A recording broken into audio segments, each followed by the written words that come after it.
There are 3 days left for Takina and Chisato, while we still have 10 days left for EA. So let's talk a little bit about pull priority, if it's worth pulling for any of these characters, or if free-to-plays should just stay saving for the half anniversary that it's coming up pretty soon, right? I believe it's either at the end of this month or early next month, whatever it is. So either if it's worth pulling for any of these girls, or save everything for that half annie that most likely will have 2 characters. And as usual, half anniversaries, New Year characters, those are the ones you want to be saving for, okay? Those are the strong characters you want to be putting all of your resources into, because they are the broken ones, right? Be it your Crown, be it your Nayuta, your Snow White, your Siren, etc., right? So, all that said, hello the internet, welcome back to another Waifus. I'm Sefhi, your favorite gambling addict, and today's topic is going to be a little bit on pull priority, on what characters are worth pulling for, which ones you should be getting dupes, and if it's even worth getting dupes of any of them. So let's start with the most obvious one and get her out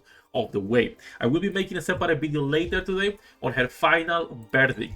Should you pull EH? Is she a good unit to be pulling for? No. I love her. I like her design a lot. I did invest into her to check what was going on. I don't think it's worth investing into her, even though she will see usage in raids, right? Like, she will see usage in raids.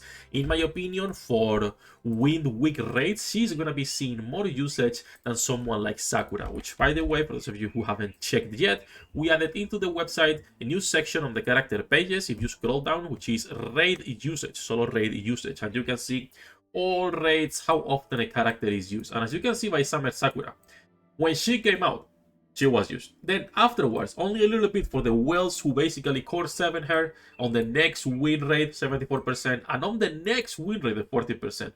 In my opinion, this is gonna be a better character than Sakura, regardless of if the boss has parts or projectiles that you can break or adds, because her burst carries her enough to do decent damage on bosses. Now, Decent is not meta. Decent is not a character most free-to-plays should be worrying about. I think it's a character that will be nice. I think it's a character that can be used, but I would not recommend pulling for her at the moment. I think you should put her on the wish list whenever she drops in there and save blue tickets for the future. But right now, I cannot just recommend pulling for her with half anniversary being so close. But once again, if you like her, if you love her, this is a waifu collector, a pretty casual game, up to you and how you play. But in my opinion, it's an easy skip, and you should be getting a copy in contrast of Chisato and Takina. Both of them, 2 reasons as to why would I recommend getting a copy. First of all, they are limited characters. They are not coming back, okay? Like we always say, abnormal reruns in this game are not consistent, and the only way we get a rerun is if the Chinese server gets collaboration, then we'll get the rerun.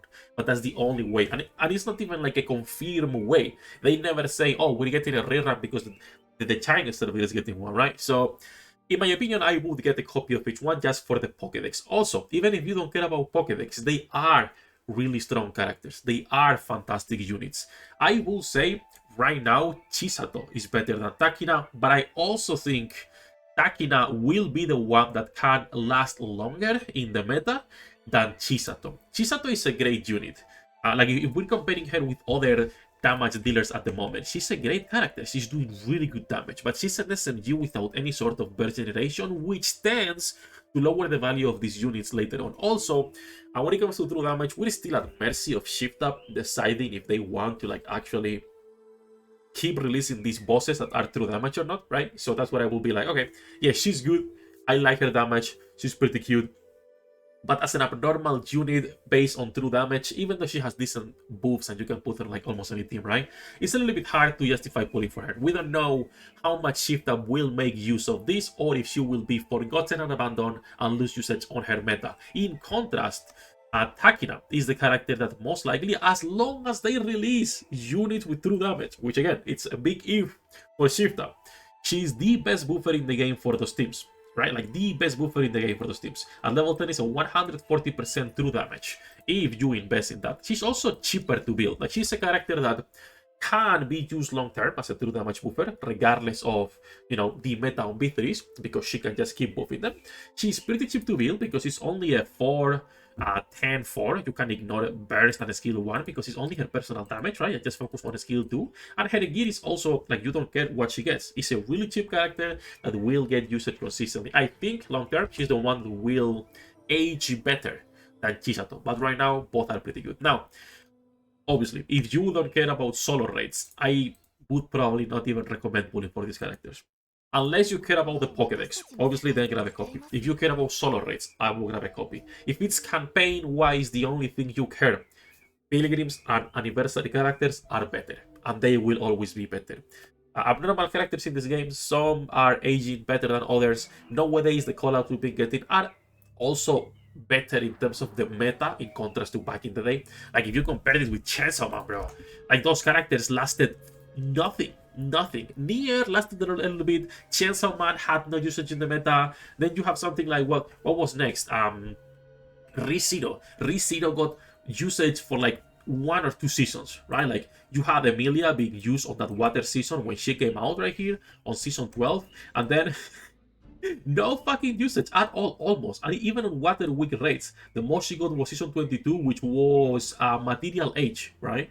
Where she could be hitting a lot of the parts as well, which is nice. And then when it comes to Rem, same thing. Like, same thing. Rem, after she came out, right? Like, she came out here, 100% usage, and then almost nothing. 1 water rate here, 10% there, nothing. So, those characters tend to age a little bit worse. And this will apply most likely even for these 2 units. So, unless you care about Pokédex collection, you could skip them and save for half anniversary. If you only care about meta and the strongest characters, right? You're more of a casual player, don't care too much about raids, you can push towers whenever you feel like it, you're not pushing too much hard mode, then you can skip them. It's fine. In my opinion, they have a lot more value than EH at the moment, but I can understand free-to-play is not having a lot of resources, right? Like, let's be honest, you will have to skip some characters sometimes in most gacha games as a free-to-play, right? There are only a few where you can get everything for free. With your time. That said, Chisato and Takina, in my opinion, have a lot more priority for multiple reasons, not only being limited, but also being way better than EH. EH, I cannot recommend pulling for her at all. Like, I don't think there's a single situation where I will be like, yeah, pull for EH. Even for a new player, there is more value on getting these abnormal characters than it is on getting EH. So put her on the wishlist whenever it's available there. And sadly, we have to skip our beautiful wife, Elysion Harper. That said, basically, that's everything for the priority for this video. I don't want to jump too much on this topic because I think it's pretty clear. Any questions you guys might have, feel free to leave a comment down below. As usual, we are live every single day as well. A link in the description for all of the things, and also for the website, links down there. Good luck with your pool dinner, and I'll see you on the next one.